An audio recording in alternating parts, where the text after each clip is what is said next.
You are listening to Season 2 of The Diary of a Wannabe Writer, the short and often daily podcast in which I chronicle my life and attempt to be a writer by writing daily. Sometimes.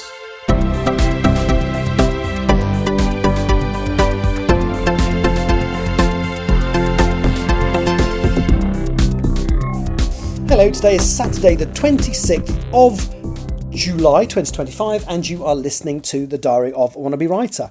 And as I said yesterday, if you listen to the show, apart from me burbling on about how inappropriate but hilarious South Park was this week, I did actually, as you know, sign off Empress of the Trees yesterday. I have now formatted and ordered some paperback copies, so they will be wending their way in the direction of my beta readers. In fact, one person who wanted an electronic copy already has it, although they haven't got my cover letter yet, which I shall write today or tomorrow, explaining exactly what I'm looking for. So it's not so much about grammatical errors and mistakes like that. It's more about the story and the characters and the pacing and stuff like that. So yes, and I actually went to do some more writing today, and I've been so used to opening my Empress of the Trees folder, it was like click open. Oh no, I don't need to open that one for a bit, because because Empress of the Trees has ended up at about 274,000 words. Yes, when I was revising it, I ended up making it bigger, not smaller, by about 2,000 words. So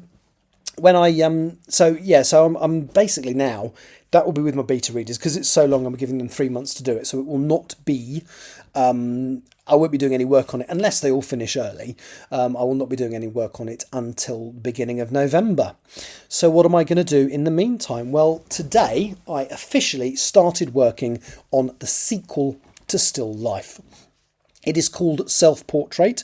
If you go back in my blog, you will see that I actually started to write this a long time ago. I can't remember what year it was. It might have been 2, maybe 3 years ago in November. And I wrote about 14,000 words of it and then stopped. Now, the first bit, the prologue, is a flashback to 1918. I read through that today on my live stream. It's fine. In fact, my memory was that it was absolutely terrible and that I'd need to scrap it or start from scratch.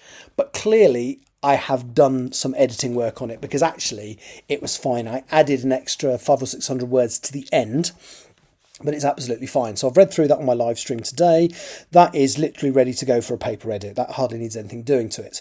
Chapter 1 introduces you to what Sayward is up to at the moment, and to the lovely girl who works at the laundrette.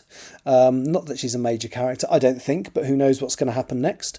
And she also meets the new character. Now, his English name is, he's Chinese, and his English name is James, because a lot of Chinese people will pick an English name because their name is either unpronounceable or difficult for a Westerner to say. And I have got a note of his real name somewhere, if I can find the notes for this book. I can't, but never mind. Oh yeah, there we go.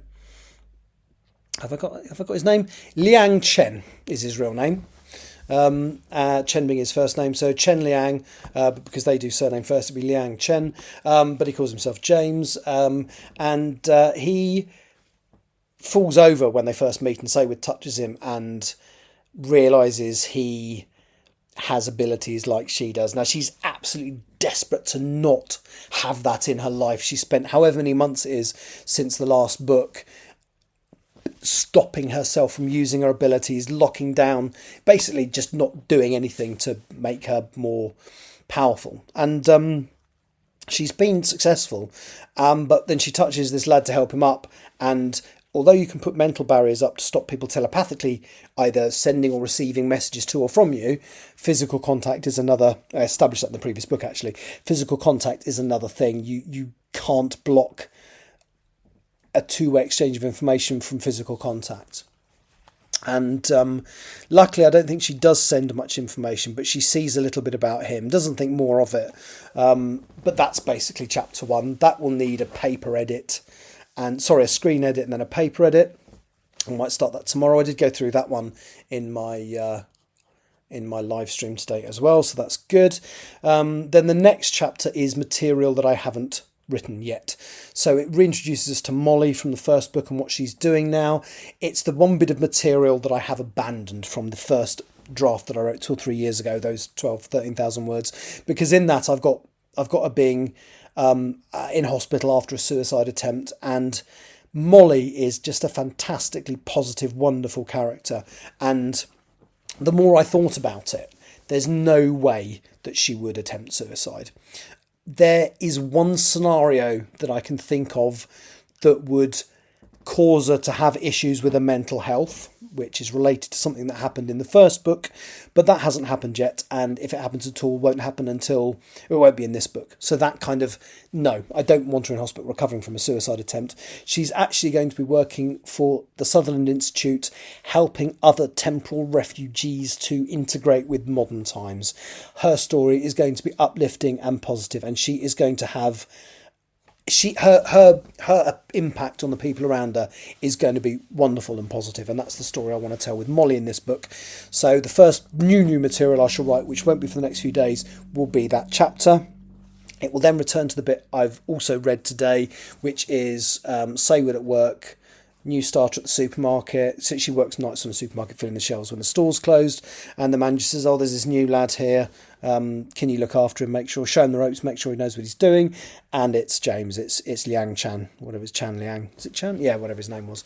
And she accidentally makes contact with him again, and information goes both ways this time, and he sees her killing Sosie. So he knows she's a killer, she's a murderer, and it immediately freaks him out. And that's about as far as I've got. Anyway, that's me done for today. I've almost kept it on to time. Thank you for listening, and I'll be back tomorrow to continue work on self-portrait. Take care. Thank you. Bye-bye. You have been listening to The Diary of a Wannabe Writer. For more information about what I'm writing, go to linktr.ee/Richard Writes, capital R, capital W, where you can find details of my website and social media. I may see you there.